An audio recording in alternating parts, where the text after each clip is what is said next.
ನಮಸ್ಕಾರ, ಸಂಪೂರ್ಣ ನ್ಯೂಸ್ಗೆ ಸ್ವಾಗತ. ನಾನು ಮಹಾದೇವ್ ದಿಗ್ಗಾಂವ್. ಬಿಡದಿ ಟೌನ್ಶಿಪ್ ವಿಚಾರವಾಗಿ ಜೆಡಿಎಸ್ ದಾಖಲೆ ಅಸ್ತ್ರ ಪ್ರಯೋಗ ಮಾಡಿದೆ. ಮುಖ್ಯಮಂತ್ರಿ ಡಿ.ಕೆ. ಶಿವಕುಮಾರ್ ಅವರು ತುಂಬ ಬ್ಯುಸಿ ಇದ್ದಾರೆ. ಟೌನ್ಶಿಪ್ ವಿಚಾರವಾಗಿ ಡಿ.ಕೆ. ಶಿವಕುಮಾರ್ ಯಾವಾಗ ಚರ್ಚೆಗೆ ಕರೀತಾರೋ ಆಗ ನಾನು ಚರ್ಚೆಗೆ ಹೋಗ್ತೇನೆ ಎಂದು ಎಚ್.ಡಿ.ಕೆ. ಪಂಥಾಹ್ವಾನ ನೀಡಿದ್ದಾರೆ.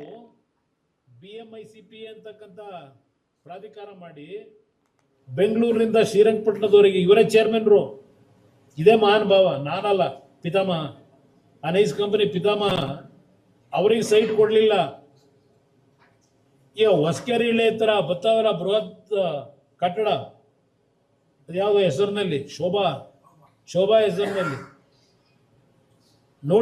ಡಿನೋಟಿಫಿಕೇಶನ್ ಮಾಡಿಸ್ಕೊಂಡು ಇದೇ ನೈಸ್ ಕಂಪ್ನಿ ಕೆಣಿ ಹತ್ರ NOC ತಗೊಂಡಿದ್ದೀರಲ್ಲಪ್ಪ. ಯಾರ ಹೆಸರಿಗೆ ತಗೊಂಡ್ರಿ? ಯಾರು ಕೊಟ್ಟವರು? ಡಿನೋಟಿಫಿಕೇಶನ್ ಮಾಡಿಸ್ಕೊಂಡ್ರಲ್ಲ. ಹಾಗೆ ಯಾಕೆ ನಿಮ್ಮನ್ನು ಜೈಲಿಗೆ ಕಳಿಸ್ತಿಲ್ಲ? ಯಾರು ಇನ್ನು ಕಟ್ತಾ ಇದ್ದೀರಲ್ಲ, ಮಾಡಿ ಮೇಲೆ ಕಟ್ತಾ ಇದ್ದೀರಲ್ಲ. ಇವತ್ತು ಈ ರೈತದಲ್ಲಿ ಹೇಳ್ತಾ ಇದ್ದೀರಿ 50% ಕಾಂಪನ್ಸೇಷನ್ನು, 50% ಲ್ಯಾಂಡ್ ಕೊಡ್ತೀರಾ. ಎಷ್ಟು ವರ್ಷ ಆದ್ಮೇಲೆ ಕೊಡ್ತೀರಾ ರೈತನಿಗೆ? ಅವನ ಜಮೀನು ತಗೊಂಡು ಅವನ ಜಮೀನ ಇಲ್ಲೆಲ್ಲ ಅಡ ಇಟ್ಟು ಅದ್ಯಾವುದೋ ಹುಡ್ಕೋ ಬ್ಯಾಂಕಲ್ಲಿ 12,000 ಕೋಟಿ ಸಾಲ ತಗೊಂಡು, ಇದು ನೈಸ್ ಕಂಪ್ನಿನೇ. ಇನ್ನೊಂದು ನೈಸ್ ಪ್ರಜಾಸೇವೆ ಕಂಪ್ನಿ ಇದು ಮಾಡಕ್ಕೆ ಹೊರಟಿರೋದು. ಪದೇ ನಮ್ಮನ್ನ ಕೆಣಕೊಂಡು ಈ ರೀತಿ ಜನಗಳನ್ನ ಯಾಮಾರಿಸಿ ಆ ರೈತರನ್ನ ಬೀದಿಗೆ ತಂದು 450 ದಿವಸ ಆಗಿದೆ. ಅಲ್ಲೆಲ್ಲೋ ಹಂಚಿಪಳ್ಳಿದ ದೊಡ್ಡಿ, ಅಲ್ಲೆಲ್ಲೋ ಹಂಚಿಪುರದ ದೊಡ್ಡಿಲಿ ಅಲ್ಲಿ ಯಾವುದೋ 4 ಬ್ಯಾನರ್ ಕಟ್ಸಿಯಾರ, 4 ಜನ ರೆಡಿ ಮಾಡ್ಕೊಂಡು, ನಮ್ಮ ಜಮೀನು, ನನ್ನ ಮಕ್ಕಳೆಲ್ಲ ಅಲ್ಲೆಲ್ಲೋ ಬೆಂಗಳೂರಲ್ಲಿ ಕೆಲಸದಲ್ಲವ್ರೆ. ಈಗ ಜಮೀನು ಮಾಡಕ್ಕೆ 1,000 ರೂಪಾಯಿ 2,000 ರೂಪಾಯಿ ಕೂಲಿಯಲ್ಲಿ ಕೊಡೋದು ನಾವು. ರೈತ ಹೇಳಕ್ ಸಾಧ್ಯನ ಈ ಮಾತನ್ನ? ಭೂಮಿ ಇಟ್ಕೊಂಡು ಕೂಲಿ ಕೊಡಕ್ಕಾಗೋದಿಲ್ಲ. ನಾನು ರೈತರು ಯಾರು ಅಲ್ಲಿ 50 ಎಕರೆ 100 ಎಕರೆ ಇಟ್ಕೊಂಡಿಲ್ಲ. ಅಲ್ಲಿ ಯಾವ 1 ಎಕರೆ ಅರ್ಧ ಎಕರೆನಲ್ಲಿ ಜೀವನ ಮಾಡ್ತಾ ಇದ್ದಾನೆ. ಹಸು ಸಾಕೊಂಡಿದ್ದಾರೆ, ಜೋಳ ಬೆಳೀತಾರೆ, ಹಸುಗಳಿಗೆ ರೇಷ್ಮೆ ಬೆಳೀತಾರೆ, ತೆಂಗಿನ ಗಿಡ ಇಟ್ಕೊಂಡಿದ್ದಾರೆ. ಇವತ್ತು ಹಾಲನ್ನು ಉತ್ಪಾದನೆ ಮಾಡಿ ನೆಮ್ಮದಿ ಬದುಕ್ತಾ ಇದ್ದಾರೆ. ಅಲ್ಲಿ ಯಾರೂ ಅರ್ಧ ಎಕರೆ 1 ಎಕರೆ ಇರೋರು ಕೂಲಿ ಕೆಲಸಕ್ಕೆ ಯಾರನ್ನೂ ಕರ್ಕೊಂಬರಲ್ಲ. ಅವರೇ ಸ್ವಂತ ಮನೆಯಲ್ಲಿ ಇರ್ತಕ್ಕಂಥ ಮಕ್ಕಳುಗಳು ಕೆಲಸ ಮಾಡ್ಕೊತಾರೆ 1 ಗಂಟೆ 2 ಗಂಟೆಯಲ್ಲಿ. ಕೂಲಿಯವರು ಬೇಕಿಲ್ಲ ಅವರಿಗೆ. ನೆನ್ನೆ ನಾನು ನೋಡಿದೆ, ಅಯ್ಯೋ ಎಲ್ಲಿ ತರೋದು ಕೂಲಿ ದುಡ್ಡು ಕೊಡೋದಕ್ಕೆ ಭಾಳ ಆಗ್ಬಿಟ್ಟಿದೆ, ಒಂದು ದಿವಸಕ್ಕೆ 1,000 ರೂಪಾಯಿ ಆಗ್ಬಿಟ್ಟಿದೆ. ಅವ್ರು ಯಾರು 1 ಎಕರೆ ಇರೋರು, ಅರ್ಧ ಎಕರೆ ಇರೋರು, 2 ಎಕರೆ ಇರೋರು ಕೂಲಿ ಅವ್ರನ್ನ ಕರ್ಕೊಂಬರಲ್ಲ. ಸ್ವಂತ ಅವರೇ ದುಡಿಮೆ ಮಾಡ್ಕೊತಾರೆ. ಇದು ಯಾವ ರೀತಿ ಜನಗಳನ್ನ ಯಾಮಾರಿಸ್ಲಿಕ್ಕೆ ಎತ್ಕೊಡ್ತೀರಿ? ಇದರಿಂದ ಏನು ಉಪಯೋಗ ಬರಲ್ಲ. ಅದರಿಂದ ಈ ಒಂದು ಪ್ರಾಜೆಕ್ಟ್ ಏನಿದೆ, ನಾನು 2018 ಈ ಪ್ರಾಜೆಕ್ಟ್ ಮಾಡೋದಾಗಿದ್ರೆ ಮಾಡ್ತಿದ್ದೆ. ಯಾತಕ್ಕೆ ನಾನು ಸಿದ್ದರಾಮಯ್ಯನವರೇ, ಸನ್ಮಾನ್ಯ ಶಿವಕುಮಾರ್ ಅವರೇ 9 ಇಂಡಸ್ಟ್ರಿಯಲ್ ಕಾರಿಡಾರ್ಗಳನ್ನು ಕಾಂಪೀಟ್ ವಿತ್ ಚೈನಾ ಅಂತಕ್ಕಂಥ ಹೆಸರಿನಲ್ಲಿ ಕಲಬುರಗಿ, ಬೀದರು, ಅಲ್ಲಿಂದ ಬಳ್ಳಾರಿ, ರಾಯಚೂರು, ಚಿತ್ರದುರ್ಗ, ತುಮಕೂರು, ಚಿಕ್ಕಬಳ್ಳಾಪುರ, ಬೆಳಗಾವಿ, ಹಾಸನ 9 ಭಾಗದಲ್ಲಿ ಕಾಂಪೀಟ್ ವಿತ್ ಚೈನಾ ಹೆಸರನ್ನ ಕಾರ್ಯಕ್ರಮವನ್ನು ಪ್ರಾರಂಭ ಮಾಡಬೇಕು ಅಂತ ಹೇಳಿ ಸಬ್ಸಿಡಿ ಸ್ಕೀಮ್ಗಳನ್ನು ಕೊಟ್ಟು ಪ್ರಾರಂಭ ಮಾಡಬೇಕು ಅಂತ ನಮ್ಮ ರಾಜ್ಯದ ಬೆಂಗಳೂರು ನಗರದ ಹೊರಭಾಗದಲ್ಲಿ ಮಾಡ್ತಕ್ಕಂಥ ನಿರ್ಧಾರ ನಾನು ಮಾಡ್ಲಿಕ್ಕೆ ಕಾರಣ, ನೀವು 2007ರಲ್ಲಿ ನನಗೆ ಇದು ಕೊಟ್ಟಿರಲ್ಲ ಸಲಹೆ. ಆ ಸಲಹೆಯ ಆಧಾರದ ಮೇಲೆ ಬೆಂಗಳೂರಿನಲ್ಲಿ ಈ ಒಂದು ಇಂಡಸ್ಟ್ರಿಯಲ್ ಡೆವಲಪ್ಮೆಂಟನ್ನು ನಿಲ್ಲಿಸಿ ಅಲ್ಲಿ ಮಾಡಬೇಕು ಅಂತ ತೀರ್ಮಾನ ಮಾಡಿದ್ದು ನಾನು. ಅವತ್ತು 9 ಇಂಡಸ್ಟ್ರಿಯಲ್ ಕ್ಲಸ್ಟರ್ಗಳನ್ನು 2018ರಲ್ಲಿ ಇಲ್ಲಿ ನಾನು ಯಾವುದೇ ರೀತಿ ರೈತರ ಭೂಮಿ ವಶಪಡಿಸ್ಕೋಬೇಕು ಅಂತ ಹೇಳಿಲ್ಲ. ಈಗ ಹೊರಟಿದ್ದೀರಿ ನೀವು. ಅಲ್ಲಿ ನಮ್ಮ ಕಾಕಾಮ್ರನಹಳ್ಳಿ ಅಂತ ವಿಲೇಜು, ಬಿಡಿದಿ ಪಕ್ಕದಲ್ಲೇ, ನೆಲ್ಲಿಗುಡ್ಡೆ ಟ್ಯಾಂಕ್ ಹತ್ರ ಕಾಣಕಲ್ಲು ಇದೆ. ಎಂಥದ್ದು ಪ್ರಾಧಿಕಾರದ ಅಧ್ಯಕ್ಷನ್ ಮಾಡೋರಲ್ಲ, ಕಾಣಕಲ್ಲು ನಟರಾಜ ಆ ಊರಿನಲ್ಲಿ ಆ ಊರಿನ ಪಕ್ಕದಲ್ಲೇ ಹೌಸಿಂಗ್ ಬೋರ್ಡ್ ಮನೆಗಳು ಕಟ್ತೀವಿ ಅಂತೇಳಿ ಮಾಡೋರಲ್ಲ. ಇವತ್ತಿನವರೆಗೆ ಒಂದು ಮನೆ ಏನಾದರೂ ಒಂದು ಸೈಟ್ ಖರೀದಿ ಆಗಿದೆಯಾ ಅಲ್ಲಿ? ಈಗ ಇಲ್ಲಿ 9,000 ಎಕರೆ ಮಾಡಕ್ ಹೊರಟಿದ್ರಲ್ಲ, ಯಾರಿಗೆ ಮಾಡಕ್ ಹೊರಟಿದ್ರಿ? ಇಲ್ಲಿ ಬೆಂಗಳೂರು ಸುತ್ತಮುತ್ತ ಮನೆ ಕಟ್ಟಿದಿರಲ್ಲಪ್ಪ ನಿಮ್ ಬಿಡಿಯಿಂದ. ಎಷ್ಟು ಮನೆ ಸೇಲ್ ಮಾಡಿದಿರಿ? ಯಾರು ಬಂದು ತಗೊಂಡವ್ರ ಮನೆನ ನಿಮ್ಮ ಹತ್ರ?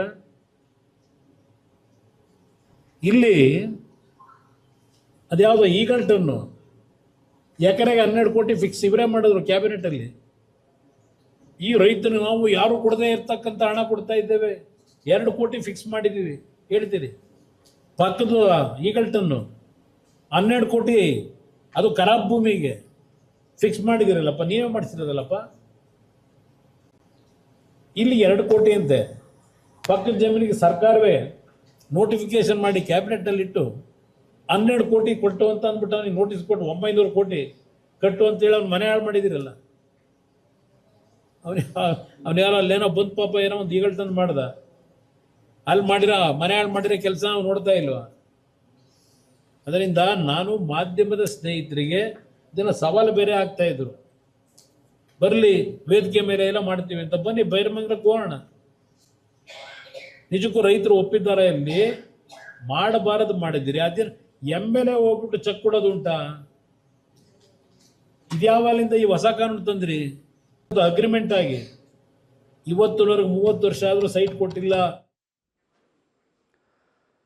ಎಸ್ ವೀಕ್ಷಕರೇ, ಗಮನಿಸ್ತಾ ಇದ್ರಿ ನೀವು ಬಿಡದಿ ಟೌನ್ಶಿಪ್ ವಿಚಾರವಾಗಿ HDK ಅವರು ಪತ್ರಿಕಾಗೋಷ್ಠಿಯನ್ನು ನಡೆಸಿ ಮಾತನಾಡಿರ್ತಕ್ಕಂಥದ್ದು. ಬಿಡದಿ ಟೌನ್ಶಿಪ್ ಬಗ್ಗೆ ಅವರ ಅವಧಿಯಲ್ಲಿ ಏನೇನಾಗಿತ್ತು, ಯಾಕೆ ಅದನ್ನು ಅವರು ಕೈ ಬಿಟ್ಟರು ಅನ್ನೋದನ್ನು ಕೂಡ ಅವರು ಹೇಳಿದ್ರು.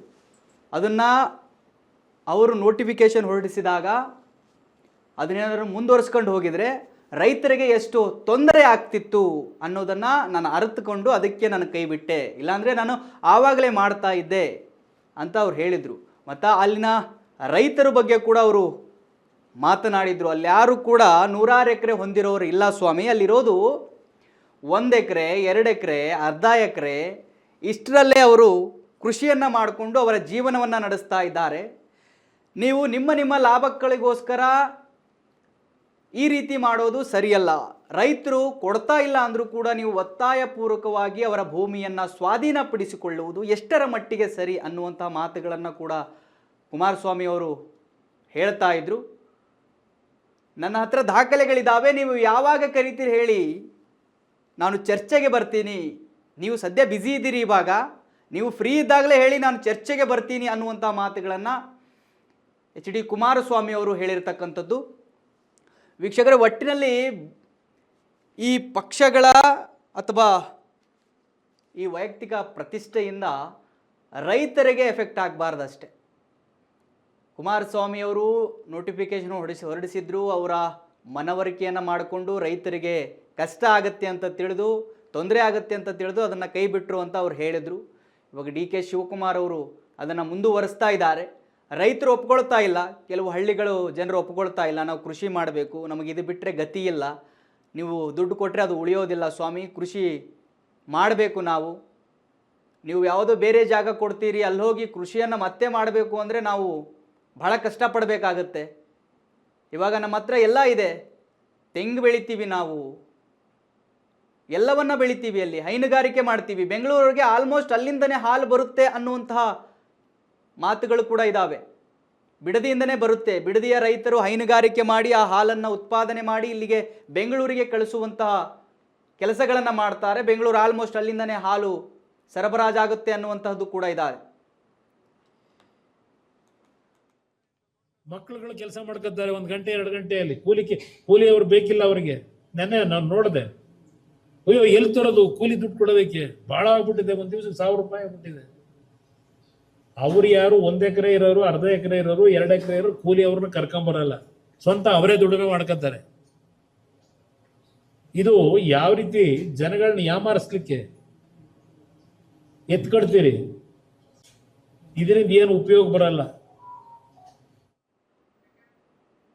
ಇನ್ನು ಮಾವಿನ ಹಣ್ಣಿಗೆ ಸೂಕ್ತ ಬೆಂಬಲ ಬೆಲೆ ನೀಡುವಂತೆ ಒತ್ತಾಯಿಸಿ ಕೋಲಾರ ಜಿಲ್ಲೆಯಲ್ಲಿಂದು ಮಾವು ಬೆಳೆಗಾರರು ಕೋಲಾರ ಬಂದ್ಗೆ ಕರೆ ನೀಡಿದ್ದಾರೆ. ಜಿಲ್ಲೆಯಾದ್ಯಂತ ವಿವಿಧ ಸಂಘಟನೆಗಳ ನೇತೃತ್ವದಲ್ಲಿ ರೈತರು ಬೀದಿಗಿಳಿದು ತೀವ್ರ ಪ್ರತಿಭಟನೆ ನಡೆಸ್ತಾ ಇದ್ದಾರೆ.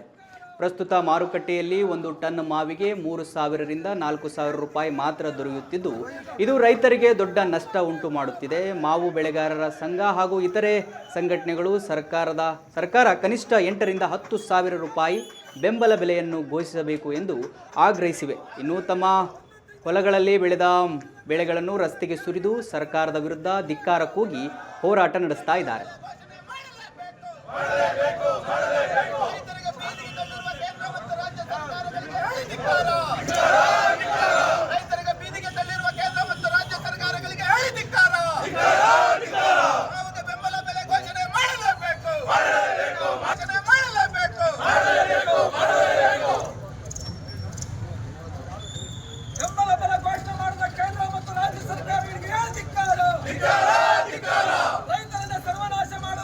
ತಮ್ಮ ಹೊಲದಲ್ಲಿ ಬೆಳೆದ ಮಾವನ್ನು ತಂದು ರಸ್ತೆಗೆ ಸುರಿದು ಪ್ರತಿಭಟನೆಯನ್ನು ಮಾಡ್ತಾ ಇದ್ದಾರೆ.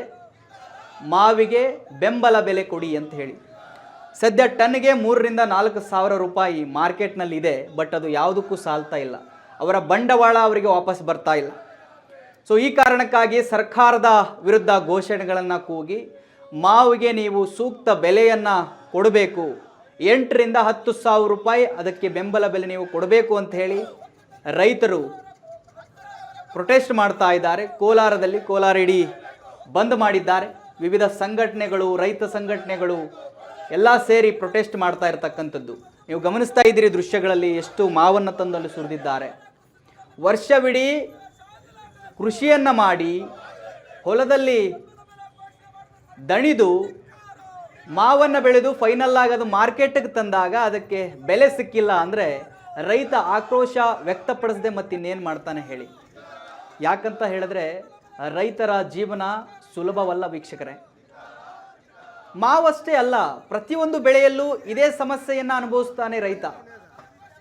100ರಲ್ಲಿ ಒಬ್ಬ ರೈತ ಮಾತ್ರ ಬೆಳೆದಂಥ ಬೆಲೆಯಲ್ಲಿ ಸಕ್ಸಸ್ ಕಂಡ ಅನ್ನುವಂಥದ್ದು ನಾವು ನೋಡಿರ್ತೇವೆ ಹೊರತು ಇನ್ನು 99 ಜನ ನೋವನ್ನು ಅನುಭವಿಸ್ತಾ ಇರ್ತಾರೆ, ಲಾಸನ್ನು ಅನುಭವಿಸ್ತಾ ಇರ್ತಾರೆ. ವರ್ಷವಿಡೀ ದುಡಿದಿದ್ದಕ್ಕೆ ಅವನಿಗೆ ಫಲ ಸಿಗೋದಿಲ್ಲ. ಬೆಳೆ ಬರುತ್ತೆ, ಆತ ಕಷ್ಟಪಟ್ಟು ಬೆಳೆಯನ್ನು ಬೆಳೆದಿರ್ತಾನೆ, ಫಲ ಕೊಟ್ಟಿರುತ್ತೆ, ಆದರೆ ಬೆಲೆ ಸಿಕ್ಕಿಲ್ಲ ಅಂದರೆ ಅದಕ್ಕೆ ನಿಜವಾದ ಫಲ ಸಿಗೋದಿಲ್ಲ. ಅದು ಇವತ್ತು ಕೋಲಾರದಲ್ಲಿ ನೀವು ನೋಡ್ತಾ ಇದ್ದೀರಿ. ಅದರ ಪೂರಕವೆಂಬಂತೆ ಪ್ರೊಟೆಸ್ಟನ್ನು ಮಾಡ್ತಾ ಇದ್ದಾರೆ. ಅಂದರೆ ಅದಕ್ಕೆ ಬೆಂಬಲ ಬೆಲೆ ಕೊಡಿ ಅಂತ ಹೇಳಿ. ರೈತರಿಗೆ ವರ್ಷವಿಡೀ ಬೆಳೆದಿದ್ದಕ್ಕೆ ಸಿಗ್ತಾ ಇಲ್ಲ ತಕ್ಕ ಫಲ ಅಂತ ಅಂದರೆ ಪ್ರೊಟೆಸ್ಟ್ ಮಾಡಲೇಬೇಕಾಗುತ್ತೆ. ಸರ್ಕಾರ ಇದನ್ನು ಗಮನಿಸಬೇಕು. ರೈತರಿಗೆ ಬೆಂಬಲ ಬೆಲೆಯನ್ನು ಸಿಗುವಂಥ ಕೆಲಸಗಳನ್ನು ಕೊಡುವಂಥ ಕೆಲಸಗಳನ್ನು ಸರ್ಕಾರ ಮಾಡಬೇಕು.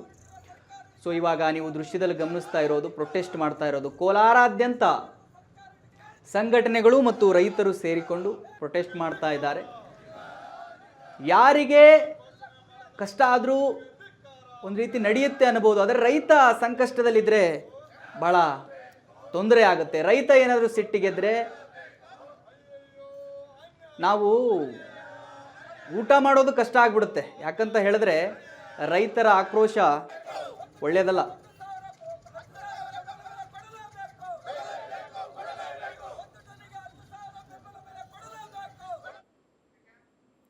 ಇನ್ನು ಧಾರವಾಡ ಜಿಲ್ಲೆಯ ಗರಗ ಗ್ರಾಮದಲ್ಲಿ ಮೇ 8ರಂದು ನಡೆದ ಅಪ್ರಾಪ್ತ ದಲಿತ ಬಾಲಕಿಯ ಆತ್ಮಹತ್ಯೆ ಪ್ರಕರಣಕ್ಕೆ ಸಂಬಂಧಿಸಿದಂತೆ ಕೇಂದ್ರ ಸಂಸದೀಯ ವ್ಯವಹಾರಗಳ ಸಚಿವ ಪ್ರಹ್ಲಾದ್ ಜೋಶಿ ತೀವ್ರ ಆಕ್ರೋಶ ವ್ಯಕ್ತಪಡಿಸಿದ್ದು, ಈ ಘಟನೆಯನ್ನು ಅತ್ಯಂತ ಗಂಭೀರ ಹಾಗೂ ಲವ್ ಜಿಹಾದ್ ಪ್ರಕರಣ ಎಂದು ಆಕ್ರೋಶ ವ್ಯಕ್ತಪಡಿಸಿದರು. ಧಾರವಾಡ ತಾಲೂಕಿನ ಗರಗ ಗ್ರಾಮದ ಆತ್ಮಹತ್ಯೆ ಮಾಡಿಕೊಂಡ ಅಪ್ರಾಪ್ತ ಬಾಲಕಿಯ ಮನೆಗೆ ಭೇಟಿ ನೀಡಿ ಕುಟುಂಬಸ್ಥರಿಗೆ ಸಾಂತ್ವನ ಹೇಳಿದರು. ಅವ್ರ ಮೇಲೆ FIR ಆಗ್ಬೇಕಿದೆ. ಇಟ್ ಇಸ್ ನಾಟ್ ಜಸ್ಟ್ ಇದೆ, ಇವ್ರ ಮೇಲೆ FIR ಆಗ್ಬೇಕದ. FIR ಹಾಕಿ ಮಾಡಬಾರ್ದು. ಅವ್ರ ಮೇಲೆ ಮಾಡಿ ತಪ್ಪೋದಲ್ಲಿ ಇದೆ. ಒಂದು ಹುಡುಗಿ ಸಾಯ್ತಾಳೆ, ಇವ್ರು ಕಾಂಪ್ರಮೈಸ್ ಮಾಡಿಸ್ತಾರೆ ಪೊಲೀಸ್ ಸ್ಟೇಷನ್ದಾಗ ಕೂತಂದ್ರೆ ಇಸ್ ಇಟ್ ನಾಟ್ ರಾಂಗ್? ಅವ್ರ ಮೇಲೆ FIR ಆಗ್ಬೇಕು, ಅವ್ರ ಮೇಲೆ ಅಟ್ರಾಸಿಟಿ ಆಗ್ಬೇಕು. ಸರ್, ಈಗ ಇಂಥ ಘಟನೆ ಆದಾಗ ಜಿಲ್ಲಾಧಿಕಾರಿ ಆಗಿರ್ಬೋದು ಮತ್ತು ದಲಿತ ಅಂದ್ರೆ ಸಮಾಜ ಕಲ್ಯಾಣ ಇಲಾಖೆ JD ಅವರು ಬಂದು 24 ಗಂಟೆ ಒಳಗೆ ವಿಸಿಟ್ ಮಾಡಬೇಕು. ಬಟ್ ಇವತ್ತಿಗೂ ಅವ್ರ ಮನೆ ಸರ್ಕಾರನೇ ಈ ಸರ್ಕಾರದ ವ್ಯವಸ್ಥೆನೇ ಕೆಟ್ಟ ಹೋಗಿದೆ. ಯಾಕಂದ್ರೆ ಮೇಲಿನ ತಳ ತನಕ ಭ್ರಷ್ಟಾಚಾರ ಇರೋದ್ರಿಂದ ಎಲ್ಲದ್ರಾಗೂ ದುಡ್ಡು ತೋತಾರ. ಜನ ಸತ್ರು ದುಡ್ಡು ತೋತಾರ, ಜನ ಹುಟ್ಟಿದ್ರು ದುಡ್ಡು ತೋತಾರ, ಅತ್ಯಾಚಾರ ಆದ್ರೂ ದುಡ್ಡು ತೋತಾರ, ದರೋಡೆ ಆದ್ರೂ ದುಡ್ಡು ತೋತಾರ. ದುಡ್ಡು ತೊಗೊಂಡು ಪೊಲೀಸ್ ಸ್ಟೇಷನ್ದಾಗ ಯಾಕೆ ಮುಗಿಸ್ತಾರೆ ಅಂದ್ರೆ ಎಲ್ಲರೂ ದುಡ್ಡು ಕೊಟ್ಟು ಪೋಸ್ಟಿಂಗ್ ಮಾಡ್ಕೊಂಡು ಬಂದಿರ್ತಾರೆ. ಭ್ರಷ್ಟಾಚಾರದ ಪರಮಾವಧಿಯನ್ನು ನಡೀತಾ ಇದೆ ಕರ್ನಾಟಕದಲ್ಲಿ. ಇದರ ಪರಿಣಾಮ ಇದು, ಇಷ್ಟೆಲ್ಲ ಸಮಸ್ಯೆ ಆಗಿದೆ. ಆದರೆ ಎಲ್ಲ ಒತ್ತಡದ ನಂತರ ಇಲ್ಲೊಂದು ಕ್ರಮವನ್ನು ಪೊಲೀಸ್ ವರಿಷ್ಠಾಧಿಕಾರಿಗಳು ಸಸ್ಪೆಂಡ್ ಮಾಡಿದ್ದಾರೆ. ಉಳಿದ ಕ್ರಮವನ್ನು ತೆಗೆದುಕೊಳ್ಬೇಕನ್ನು ಅವ್ರಿಗೂ ಆಗ್ರಹ ಮಾಡಿದ್ದೇನೆ. ಅಂದ್ರೆ ಸರ್ ಹುಬ್ಬಳ್ಳಿಯಲ್ಲಿ ಭೇಟಿ ಕೊಟ್ಟರು, ಇಲ್ಲಿ ಈ ಕುಟುಂಬಕ್ಕೆ ಬರಲಿಲ್ಲ ಅಧಿಕಾರಿ. ಅಲ್ಲ, ಇಲ್ಲಿಯೂ ಬರಬೇಕು, ಅವರು ಜಿಲ್ಲಾಧಿಕಾರಿನೂ ಬರಬೇಕು. ಮಾತಾಡುವಂಥದ್ದು ನಾ ಖಂಡಿತ ಹೇಳ್ತೇನೆ ಅವ್ರಿಗೆ, ಸರಿಯಲ್ಲ ಇದು. She should take the note of it. It is come under Har jurisdiction. ಸಮಾಜ ಕಲ್ಯಾಣ ಅಧಿಕಾರಿ ಬರಬೇಕು, ಸಂಪೂರ್ಣ ತನಿಖೆ ಮಾಡಿಸ್ಬೇಕು. ಈ ರೀತಿ ಬೇಜವಾಬ್ದಾರಿತನ ಏನು ಹಿಂದಿಯೊಳಗೆ ಲಾಪರವಾಯಿ ಅಂತ ಹೇಳ್ತಾರೆ, ಇದು ನಡೆಯುವುದಿಲ್ಲ. ಮತ್ತು ಯಾವುದೇ ಕಾರಣಕ್ಕೆ ಈ ಕುಟುಂಬಕ್ಕೆ ಏನಾದ್ರು ಪ್ರೊಟೆಕ್ಷನ್ ಸರಿಯಾಗಿ ಕೊಡಬೇಕು ಇಲ್ಲಿನ ಸ್ಥಳೀಯ ಪೊಲೀಸರು. ಸರ್, ಈಗ ರಾಜ್ಯದಲ್ಲಿ ಒಂದು 17 ವರ್ಷದ ಹುಡುಗಿ ಮೇಲೆ ಏನು ಮತಾಂಧ ಶಕ್ತಿಗಳು, ಮತಾಂಧ ಮುಸಲ್ಮಾನರು ಮೊದಲು ಇಬ್ಬರು ಅತ್ಯಾಚಾರ ಮಾಡಿ, ಯಾಕಂದ್ರೆ ಅದು ಅತ್ಯಾಚಾರನ ಅದು 16-16.5 ವರ್ಷದಾಗ ಮಾಡಿದ್ದಾರೆ. ಅದಾದ್ಮೇಲೆ ಅವಾಗ ಬರೆದು ಕೊಟ್ಟರು ಸಹಿತ ಇವ್ರ ತಂದೆ ಇದ್ದಾರೆ, ಇವರಿಬ್ಬರು ನಿಮ್ಗೆ ಮುಖ ನೋಡಿದ್ರೆ ಗೊತ್ತಾಗ್ತದೆ, ಅತ್ಯಂತ ಮುಗ್ಧರು ಇವರು. ಇವ್ರು ಸುಳ್ಳು ಹೇಳಿಕ್ ಅಂದ್ರೆ ನೀವು ಹೇಳ್ಕೊಟ್ರು ಸುಳ್ಳು ಹೇಳಿಕ್ ಬರಲಾರ್ದಷ್ಟು ಮುಗ್ಧರಿದ್ದಾರೆ ಅವರು. ಇವರು ಅಲ್ಲಿ ಅರ್ಜಿ ಕೊಟ್ಟ ನಂತರ ಸಹಿತ ಹೋಗಿ ಅಪ್ಲಿಕೇಶನ್ ಕೊಟ್ಟ ನಂತರ ಸಹಿತ FIR ಮಾಡಲಾರದೆ ಅದನ್ನು ರಾಜಿ ಮಾಡುವ ಪ್ರಯತ್ನವನ್ನು ಮಾಡಿದ್ದಾರೆ. ಅಲ್ಲಿದ್ದಂಥ PI, ಅಲ್ಲಿದ್ದಂಥ CPI ಮತ್ತು PSI. ಅದಾದ ನಂತರ ಅದು ವಿಡಿಯೋ ಮಾಡಿಕೊಂಡು ಹರಾಸ್ಮೆಂಟ್ ಮಾಡಿದ್ದಾರೆ ಒಬ್ಬವ. ಆಮೇಲೆ ಇನ್ನೊಬ್ಬರ ಜೊತೆಗೆ ಸಂಬಂಧ ಬೆಳೆಸಿದ್ದು ಅದನ್ನು ವಿಡಿಯೋ ಮಾಡಿಕೊಂಡಾರೆ ಒತ್ತಾಯಪೂರ್ವಕವಾಗಿ ಮಾಡಿ. ಆ ವಿಡಿಯೋ ಬಂದ ನಂತರ ಆ ಹುಡುಗಿ ಭಾಳ ಇನ್ನೋಸೆಂಟ್ ಹುಡುಗಿ, ಅದು ದಾರಿ ತಪ್ಪಿಸಿ ಮಾಡಿದ್ದಾರೆ. 16 ವರ್ಷದ ಹುಡುಗಿ, ಇನ್ನೂ ಏನು ತುಳಿಯಲ್ಲ. ಆಲ್ ಆಫ್ ಎ ಸಡನ್ ಒಂದು ಹುಡುಗಿ ಸತ್ತೋಗಿದೆ ಅಂಥ ಟೈಮ್ದಲ್ಲಿ ಇವರಿಗೆ 80,000 ರೂಪಾಯಿ ದುಡ್ಡು ಕೊಡಿಸಿ ಕಾಂಪ್ರಮೈಸ್ ಮಾಡಿಸಿ ಒತ್ತಾಯಪೂರ್ವಕವಾಗಿ ಸ್ಟೇಷನ್ನಿಂದ ಹೊರಗೆ ಕಳಿಸಿದ್ದಾರೆ ಅವಾಗಿದ್ದಂಥವ್ರ ಆಫೀಸರ್ಸ್. ಸೊ ಹಿಂಗಾಗಿ ಇದು ಕೇವಲ ಒಬ್ಬ PI ಸಸ್ಪೆಂಡ್ ಆದರೆ ನಡೆಯುವುದಿಲ್ಲ, ಅಲ್ಲಿ PSI ಮತ್ತು PI ಮೇಲೆ ಮತ್ತು ಇದನ್ನು ಸೂಪರ್ವೈಸನ್ ಮಾಡ್ತಾ ಇದ್ದಂಥ ಯಾರು DYSP ಇದ್ದರು ಇವರೆಲ್ಲರ ಮೇಲೂ ಕ್ರಮ ಆಗಬೇಕು. ಮತ್ತು ನಾನೆಲ್ಲ ಪೂರ, ಯಾಕಂದರೆ ನನಗೆ ಡಿಟೇಲ್ ಗೊತ್ತಿರಲಿಲ್ಲ. ನಾನು ಪತ್ರಿಕೆಯಲ್ಲಿ ಮಾಧ್ಯಮದಲ್ಲಿ ನೀವೇನು ಬಿತ್ತರಿಸಿದಿರಿ ಅದನ್ನಷ್ಟು ನೋಡಿದ್ದ ಆಧಾರದ ಮೇಲೆ ನಾನೀಗ ಪೂರ ತಿಳ್ಕೊಂಡ ಮೇಲೆ ನನಗನ್ಸೋದು ಇದನ್ನು ಯಾರು ಮಾಡಿದ್ದಾರೆ, ಪೊಲೀಸ್ ಆಫೀಸರ್ ಅರ್ಜಿ ಕೊಟ್ಟ ನಂತರ FIR ಮಾಡಿಲ್ಲ. ಅರ್ಜಿ ಕೊಟ್ಟ ನಂತರ ಇವ್ರನ್ನ ಕೂಡಿಸಿ ಅನ್ಯಾಚುರಲ್ ಡೆತ್ ಅಂತ ಸಿಂಪಲ್ ಮಾಡಿ ಆಕೆನ ಏನೋ ಆತ್ಮಹತ್ಯೆ ಮಾಡ್ಕೊಂಡು ಅದು ಮಾಡಿ ಇವರೆಲ್ಲ ಹೇಳಿದ್ರು ಸಹಿತ ಇವ್ರು ಹೇಳಿದ್ದಾರೆ ಅವನಿಂದ ಸತ್ತಿದ್ದಾರೆ ಅಂತ KMC ಒಳಗೂ ಹೇಳಿದ್ದಾರೆ ಮತ್ತು ಪೊಲೀಸ್ ಸ್ಟೇಷನ್ದಾಗೂ ಹೇಳಿದ್ದಾರೆ. ಅದಾದ ನಂತರ ಸಹಿತ ಇವರಿಗೆ ಬರೀಲಿಕ್ಕೆ ಬರೋದಿಲ್ಲ ಅನ್ನುವಂಥ ದುರುಪಯೋಗವನ್ನು ಮಾಡಿಕೊಂಡು ತಮಗೆ ಬೇಕಾದಂಗೆ ಬರೆಸಿ ಏನು ಅನ್ಯಾಯ ಮಾಡಿದ್ದಾರೆ. ಅದು ಒಂದು ಅಟ್ರಾಸಿಟಿನ. ಮತ್ತು ಇದರ ಜೊತೆಗೆ ತರಾತುರಿಯಲ್ಲಿ ಇಲ್ಲಿದ್ದಂಥ ಕೆಲವು ಅಧಿಕಾರಿಗಳು ಪ್ರಿಯಾಂಕಾ ಖರ್ಗೆ ಅವರ ಹೆಸರು ತೆಗೆದುಕೊಂಡ್ರು ಅನ್ನುವಂಥ ಏಕೈಕ ಕಾರಣಕ್ಕೆ ಇದ್ದಕ್ಕಿದ್ದಂಗೆ ಅಟ್ರಾಸಿಟಿ ಮಾಡಿದ್ದಾರೆ ಆ ವಿಶ್ವ ಹಿಂದೂ ಪರಿಷತ್ತಿನ ನಾಯಕನ ಮೇಲೆ. ಇದು ಸರಿಯಲ್ಲ ಇದು. ಮತ್ತು ಇದೇ ರೀತಿ ಆದರೆ ತೀವ್ರವಾದಂಥ ಹೋರಾಟವನ್ನು ತೆಗೆದುಕೊಳ್ಬೇಕಾಗ್ತದೆ. ನಾನು ಎಲ್ಲರಿಗೂ ಎಚ್ಚರಿಕೆ ಕೊಡ್ತೀನಿ, ಈ ರೀತಿ ನಡೆಯುವುದಿಲ್ಲ. ಈ ರೀತಿ ನೀವು ಮಾಡ್ತಾ ಹೋದರೆ ಮತ್ತು ಆಗಿರೋ ಘಟನೆಯ ಸ್ಪಿರಿಟನ್ನು ನೋಡಬೇಕು. ಯಾರೋ ಒಂದೇನೋ ತಪ್ಪು ಭಾಷೆ ಮಾತಾಡಿದ್ದಾರೆ, ಅಕಸ್ಮಾತ್ ಮಾತಾಡಿದ್ದಾರೆ ಅಂತ ಹೇಳ್ತಾರೆ. ಅಕಸ್ಮಾತ್ ತಪ್ಪು ಭಾಷೆ ಮಾತಾಡಿದರೆ ತಪ್ಪು ಭಾಷೆಗೆ ಒಂದು ಆ್ಯಕ್ಷನ್ ತೊಗೋಬೋದು, ನೋಟಿಸ್ ಕೊಡ್ಬೋದು. ಇದಕ್ಕಿದ್ದಂಗೆ ಅಟ್ರಾಸಿಟಿನ ಹಾಕೋದೇನಿದೆ ಇದು ನಾನು ತೀವ್ರವಾಗಿ ಖಂಡಿಸ್ತೇನೆ. ಎರಡನೇದಾಗಿ ಇವರಿಗೆ ಸೂಕ್ತವಾದಂಥ ಪರಿಹಾರ ಕೊಡಬೇಕು, ಯಾಕಂದ್ರೆ ಈ ರೀತಿ ಒಂದು ಅತ್ಯಾಚಾರ ಮಾಡಿದ್ದಾರೆ. ಮೂರನೇದ್ದು, ಇಲ್ಲಿ ಯಾರೋ ಕೆಲವು ಸ್ಥಳೀಯ ಕಾಂಗ್ರೆಸ್ ನಾಯಕರು ಇವರಿಗೆ ಹೆದರಿಸುವ ಪ್ರಯತ್ನ ಮಾಡ್ತಾರೆ. ಇದ್ರೋ ಕಾಂಗ್ರೆಸ್ಸು BJP ತರಬೇಡ್ರಿ. ನಾನು ಎಲ್ಲರಿಗೂ ಸ್ಪಷ್ಟವಾಗಿ ಹೇಳಲಿಕ್ಕೆ ಬಯಸ್ತೇನೆ. ಅವ್ರ ಮನ್ಯಾಗ ಒಂದು ಮಗು ಸತ್ತೋಗಿದೆ, ಯಾರೂ ಈ ರೀತಿಯಲ್ಲಿ ಮತ್ತು ಇರೋದ ಒಂದು ಗಂಡು ಒಂದು ಹೆಣ್ಣು. ಮತ್ತು ಆ ಹುಡುಗಿನೂ ಭಾಳ ಚೆನ್ನಾಗಿ ಮೊದಲು ಓದ್ತಾ ಇದ್ದು ಮತ್ತು ಭಾಳ ಒಂದು ಒಳ್ಳೆಯ ಮುಗ್ಧ ಹುಡುಗಿ. ಹಾಗಾಗಿ ಇದ್ರೊಳಗೆ ಯಾರೂ ಪೊಲಿಟಿಕ್ಸ್ ಮಾಡಲಿಕ್ಕೆ ಬರೋದು ಬೇಡ. ನಾವು ಹೇಳೋದು ಕಾನೂನು ರೀತಿಯಲ್ಲಿ ನ್ಯಾಯೋಚಿತ ಕ್ರಮ ಆಗಬೇಕು. ಇಷ್ಟನ್ನೇ ನಾವು ಹೇಳಿದ್ದೀವಿ. ಉಳಿದಂತೆ ಅದು ಆಗಲಿಲ್ಲ ಅಂತಂದ್ರೆ ಇಲ್ಲಿ ಆಲ್ರೆಡಿ ವಿಶ್ವ ಹಿಂದೂ ಪರಿಷತ್ತು, ಬಜರಂಗ ದಳದವರು ಒಂದು ಹಂತದ ಹೋರಾಟ ಮಾಡಿದ್ದಾರೆ. ಅದ್ರ ಜೊತೆಗೆ ನಾವು ಸೇರಿ ತೀವ್ರವಾದಂಥ ಹೋರಾಟವನ್ನು ಮಾಡಬೇಕಾಗ್ತದೆ ಅನ್ನೋ ಎಚ್ಚರಿಕೆಯನ್ನು ನಾನು ಕೊಡ್ತೀನಿ. ಸರ್, ಈಗ ಇಬ್ಬರು ಅವ್ರ ಮೇಲೆ FIR ಆಗಬೇಕಿದೆ. ಇಟ್ ಇಸ್ ನಾಟ್ ಜಸ್ಟ್ ಇದೆ, ಇವ್ರ ಮೇಲೆ FIR ಆಗಬೇಕದು. FIR ಯಾಕೆ ಮಾಡಬಾರ್ದು ಅವ್ರ ಮೇಲೆ? ಮಾಡಿ ತಪ್ಪೋದಲ್ಲಿ ಇದೆ. ಒಂದು ಹುಡುಗಿ ಸಾಯ್ತಾಳೆ, ಇವ್ರು ಕಾಂಪ್ರಮೈಸ್ ಮಾಡಿಸ್ತಾರೆ ಪೊಲೀಸ್ ಸ್ಟೇಷನ್. ಅವ್ರ ಮೇಲೆ ಅಟ್ರಾಸಿಟಿ ಆಗ್ಬೇಕು. ಸರ್, ಈಗ ಇಂಥ ಘಟನೆ ಆದಾಗ ಇನ್ನು ಶ್ರೀರಾಮಚಂದ್ರ ಹಿಂದೂ ಧರ್ಮ ಗ್ರಂಥಗಳ ಅವಹೇಳನಕಾರಿ ಹೇಳಿಕೆ ವಿಚಾರವಾಗಿ ಪ್ರೊಫೆಸರ್ KS ಭಗವಾನ್ಗೆ ನೋಟಿಸ್ ನೀಡಲಾಗಿದೆ. ಜೂನ್ 24ರಂದು ಬೆಳಗ್ಗೆ 10:30ಕ್ಕೆ ವಿಚಾರಣೆಗೆ ಹಾಜರಾಗುವಂತೆ ದಾವಣಗೆರೆ ಜಿಲ್ಲೆಯ ಹರಿಹರ ಪೊಲೀಸರು ನೋಟಿಸ್ ನೀಡಿದ್ದಾರೆ. ಜೂನ್ 9ರಂದು ಮೈತ್ರಿ ಭವನದ ಅಂಬೇಡ್ಕರ್ ಹಬ್ಬದಂದು ಶ್ರೀರಾಮ ದಶರಥನ ಮಗನಲ್ಲ ಎಂಬ ಹೇಳಿಕೆಯನ್ನು ಭಗವಾನ್ ನೀಡಿದ್ರು. ಇದು ಹಿಂದೂ ಸಮುದಾಯದವರ ಮೇಲೆ ವೈಮನಸ್ಸು ಉಂಟು ಮಾಡುವ ದುರುದ್ದೇಶದಿಂದ ಹೇಳಲಾಗಿದೆ ಎಂದು ಹಿಂದೂ ಜಾಗರಣ ಮುಖಂಡ ದಿನೇಶ್ ದೂರು ದಾಖಲಿಸಿದ್ರು. ದಿನೇಶ್ ದೂರಿನ ಅನ್ವಯ ವಿಚಾರಣೆಗೆ ಹಾಜರಾಗುವಂತೆ ಪ್ರೊಫೆಸರ್ KS ಭಗವಾನ್ಗೆ ನೋಟಿಸ್ ನೀಡಲಾಗಿದೆ.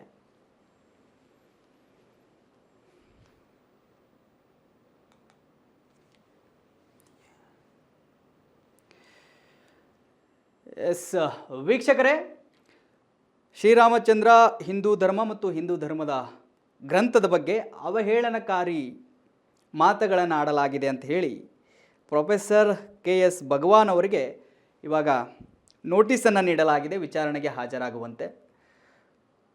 ಇದು ಹಿಂದೂ ಧರ್ಮದ ಅವರ ಮೇಲೆ ಹಿಂದೂ ಧರ್ಮದ ಅವರಿಗೆ ವೈಮನಸ್ಸು ಉಂಟು ಮಾಡುವಂತೆ ದುರುದ್ದೇಶದಿಂದ ಹೇಳಲಾಗಿದೆ ಅಂಥೇಳಿ ಅವರ ವಿರುದ್ಧ ಹಿಂದೂ ಜಾಗರಣೆಯ ಮುಖಂಡ ದಿನೇಶ್ ದೂರನ್ನು ದಾಖಲಿಸಿದ್ದಾರೆ. ಸೊ ಇವಾಗ ಅವ್ರನ್ನ ವಿಚಾರಣೆಗೆ ಹಾಜರಾಗುವಂತೆ ಪೊಲೀಸರು ಕರೆದಿದ್ದಾರೆ. ಸೊ ಅವರು ವಿಚಾರಣೆಗೆ ಹಾಜರಾಗಬೇಕು. ಏನಾಗಿದೆ, ಯಾಕೆ ಆ ಮಾತುಗಳನ್ನು ಅವ್ರು ಆಡಿದ್ರು ಅನ್ನೋದಕ್ಕೆ ಸ್ಪಷ್ಟನೆ ಕೊಡಬೇಕು ಠಾಣೆಗೆ ಹೋಗಿ. ಸೊ ಇವಾಗ ಅವ್ರನ್ನ ಹರಿಹರ ಠಾಣೆಯ ಪೊಲೀಸರು ನೋಟಿಸನ್ನು ನೀಡಿದ್ದಾರೆ.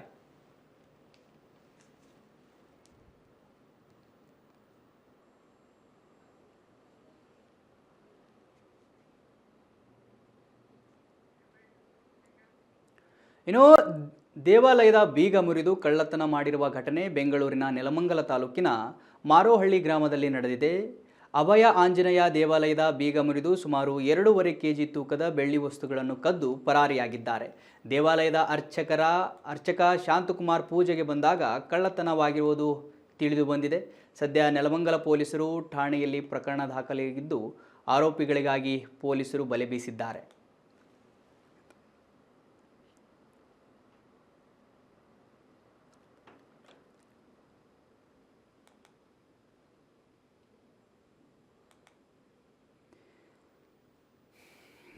ವೀಕ್ಷಕರೇ, ನೀವು ಗಮನಿಸ್ತಾ ಇದ್ದೀರಿ ದೃಶ್ಯದಲ್ಲಿ ಕಳ್ಳರು ದೇವಸ್ಥಾನಕ್ಕೆ ಹೋಗಿ ಅವರ ಕೈ ಚಳಕವನ್ನು ತೋರಿಸಿರ್ತಕ್ಕಂಥದ್ದು.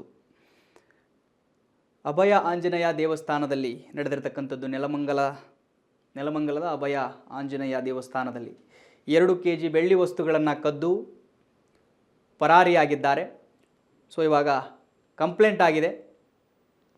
ಆರೋಪಿಗಳಿಗಾಗಿ ಪೊಲೀಸರು ಬಲೆ ಬೀಸಿದ್ದಾರೆ, ಹುಡುಕಾಟ ನಡೆಸ್ತಾ ಇದ್ದಾರೆ. ಸೊ ಕಳ್ಳತನ ಮಾಡ್ಕೊಂಡು ಹೋಗಿದ್ದಾರೆ. ಬೆಳಗ್ಗೆ ಎದ್ದು ಅರ್ಚಕರು ಪೂಜೆಗೆ ಬಂದಾಗ ಈ ಒಂದು ಪ್ರಕರಣ ಬೆಳಕಿಗೆ ಬಂದಿದೆ. ಸೊ ಅದು ಕಂಪ್ಲೇಂಟ್ ಆಗಿದೆ. ಇವಾಗ ಪೊಲೀಸರು ವಿಚಾರಣೆ ನಡೆಸ್ತಾ ಇದ್ದಾರೆ. ಸೊ ಕಳ್ಳರು ನೋಡಿ, ಎಲ್ಲೆಲ್ಲಿ ದೇವಸ್ಥಾನವನ್ನು ಬಿಡೋದಿಲ್ಲರಿ ಕಳ್ಳರಿಗೆ ಅಷ್ಟೇ ಕಳ್ಳತನ ಮಾಡಬೇಕು. ದೇವಸ್ಥಾನ ಆಗಿರಲಿ, ಮನೆ ಆಗಿರಲಿ, ಮತ್ತೊಂದಾಗಿರಲಿ. ದೇವರನ್ನೋ ಭಯಭಕ್ತಿ ಇಲ್ಲ, ಎಂಥದ್ದೂ ಇಲ್ಲ. ನೀವು ಗಮನಿಸ್ತಾ ಇದ್ದೀರಿ. ಒಡೆದ್ಬಿಟ್ಟು ಅದೇನೋ ಪೆಟ್ಟಿಗೆನೋ ಏನೋ ಅನಿಸ್ತಾ ಇದೆ. ಸೊ ಅದನ್ನು ಒಡೆದು ಕಳ್ಳತನವನ್ನು ಮಾಡಿರ್ತಕ್ಕಂಥದ್ದು.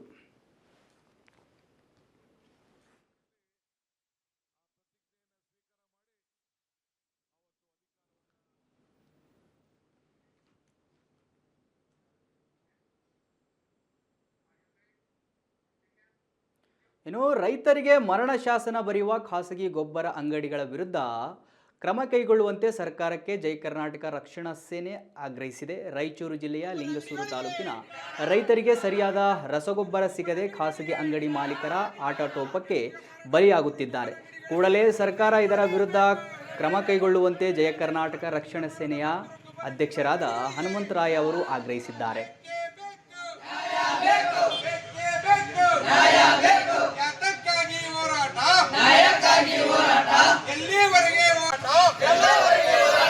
ರೈತರನ್ನು ವಂಚಿಸುತ್ತಿರುವ ಗೊಬ್ಬರ ಅಂಗಡಿಗಳಿಗೆ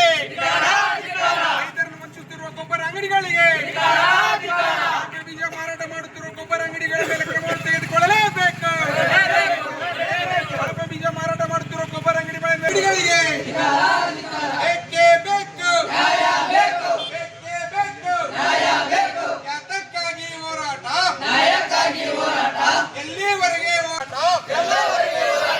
ರೈತರನ್ನು ವಂಚಿಸುತ್ತಿರುವ ಗೊಬ್ಬರ ಅಂಗಡಿಗಳಿಗೆ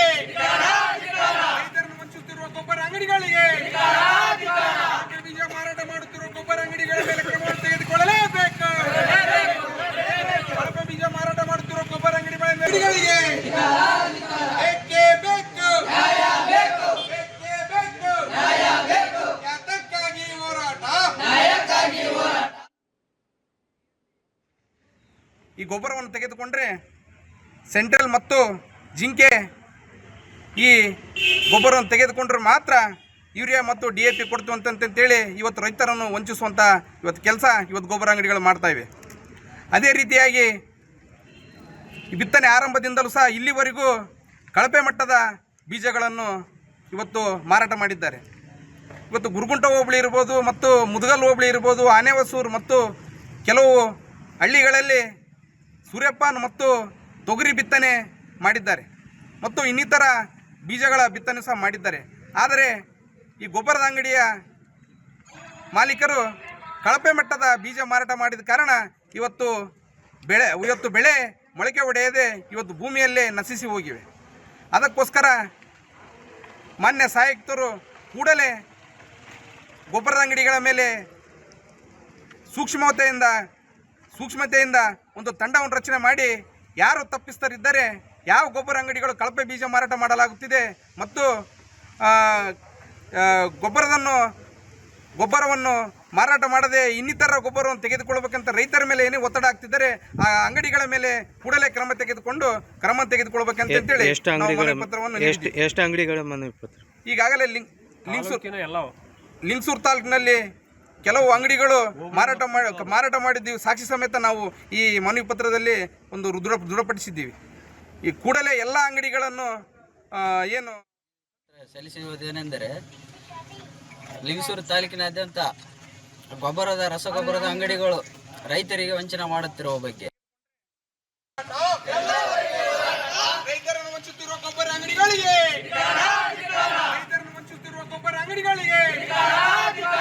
ಬೀಜ ಮಾರಾಟ ಮಾಡುತ್ತಿರುವ ಗೊಬ್ಬರ ಅಂಗಡಿಗಳ ಮೇಲೆ ಕ್ರಮವನ್ನು ತೆಗೆದುಕೊಳ್ಳಲೇಬೇಕು. ಬೀಜ ಮಾರಾಟ ಮಾಡುತ್ತಿರುವ ಗೊಬ್ಬರ ಅಂಗಡಿಗಳಿಗೆ ಬೇಕೇ ಬೇಕು. ಯಾತಕ್ಕಾಗಿ ಹೋರಾಟ? ಎಲ್ಲಿವರೆಗೆ ಹೋರಾಟ? ಇದಾಗಿತ್ತು ಈ ಹೊತ್ತಿನ ಸುದ್ದಿಗಳು. ನಿರಂತರ ಸುದ್ದಿಗಾಗಿ ನೋಡ್ತಾ ಇರಿ ಸಂಪೂರ್ಣ ನ್ಯೂಸ್. ಇದು ನೊಂದವರ ಧ್ವನಿ.